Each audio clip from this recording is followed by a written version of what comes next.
Wonder Woman has just made one of the biggest sacrifices of her life. But what motivated her to make such a drastic and painful decision?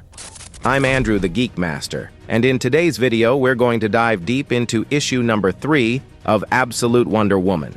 If you missed issues 1 and 2, don't worry. I'll leave the playlist link in the cards and pinned in the comments so you can catch up from the beginning. To not miss stories like this one, hit that subscribe button, turn on the notification bell, and let's get started. The chapter begins at the Gateway City Natural History Museum, where Diana's battle with Tetracide is being broadcast on TV. Everyone present is impressed by the broadcast, especially a woman named Barbara. For some reason, this woman calls Diana Wonder Woman and runs off in a desperate hurry. Meanwhile, Diana uses magic to slow down Tetracide and buy some time as she heads back to a restaurant that's being used as a military base. She tells the soldiers that the creature is highly resistant to her magic and that everyone needs to leave immediately because she's sure she's going to die. Before that happens, she plans to share some information about the creature. Its name is Tetracide because it kills in 4 ways: the death of fear, the death of the mind, the death of the body, and the death of the soul. The death of fear didn't seem so bad, but it was the worst thing that could happen. Essentially, Tetracide will soon emit a high-pitched sound that will travel for miles. When people hear it, they'll be drawn to it like bees to honey. They'll do anything to get closer to the sound without any fear, but they'll walk straight into the jaws of Tetracide, where they'll die in agony, death of the mind, body, and soul. That's why Diana pleads with everyone to leave. She even asks Steve to do whatever he can to get these people out, because she won't be able to help them once the sound begins.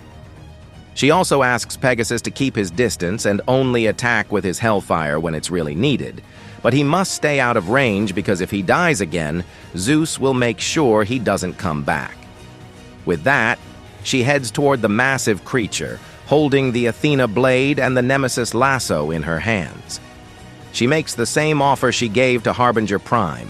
He can leave now and never return or die painfully. Since Tetracide doesn't retreat, Diana throws her sword, piercing the creature, and then uses her super speed to ensnare it with her lasso. Pegasus also takes the opportunity to attack from a distance with a burst of fire, but the monster easily frees itself from the restraint and throws the Amazon's sword into the sea. At this point, Diana summons a large axe from her bag and starts cutting off some of the creature's tentacles. But Tetracide grabs her with its tentacles, which could result in something very bad for Wonder Woman. But now we go back to the past on the Wild Isle in Hell, when Diana first met Steve Trevor. On one occasion, she was facing Hydra, which also captured her with its tentacles. Steve helped her break free by attacking Hydra with an axe, and Diana used her strength to hold the creature's mouth and order it to leave them alone. A few moments later, with Hydra gone, Steve asked if Hydra really understood what Diana was saying, to which the Amazon replied that she wasn't sure. Most creatures understand, but it seems Hydra only understands strength. Still, Steve was impressed by Diana and Circe. Everything in this place is a trap, pain, and battle, but they made it a home, a small paradise. Diana insisted that they could only do that because of the love between them, because love is transformative. Anyway, Steve revealed that he missed home a lot and started telling more about his own homeland. Sometime later, Diana made a big discovery while reading her mother's magical books. She asked Steve to go outside and gather some firewood as an excuse to talk privately with her mother and revealed that she had figured out how to send Steve back home. When she explained the spell she planned to use, Circe told her that this magic required a great sacrifice and that she wouldn't let Diana perform it. But it seemed the Amazon had already made up her mind. Indeed, that night, Circe woke up disturbed by a glow in the room. She found Diana fully covered by a cape, having lit the fireplace in the middle of the night because she couldn't sleep. If she is a great warrior and one day will be an even greater one, a savior of humanity, as her mother said, then she cannot fail on her first mission for humanity. Diana deduced that Steve's arrival wasn't a gift, but rather a test, and she needed to return one of humanity's great heroes. That's why she had completed the spell she had mentioned earlier to her mother, making a great sacrifice. Diana was a great warrior, and the most worthy sacrifice for a great warrior would be to give up her dominant arm. Cersei was in shock, asking what her daughter had done, and Diana responded that she did what was necessary, and the two embraced. The next morning, mother and daughter cast the spell that sent Steve Trevor back to his home.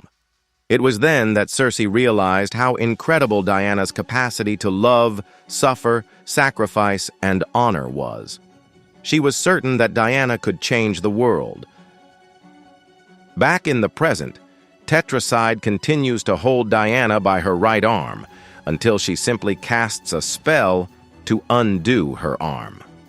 Yes, Wonder Woman's current right arm is actually an invocation magic, which is why it's filled with runes.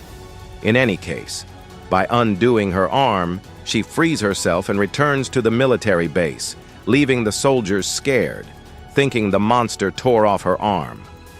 Diana reassures them, saying she lost her arm a long time ago.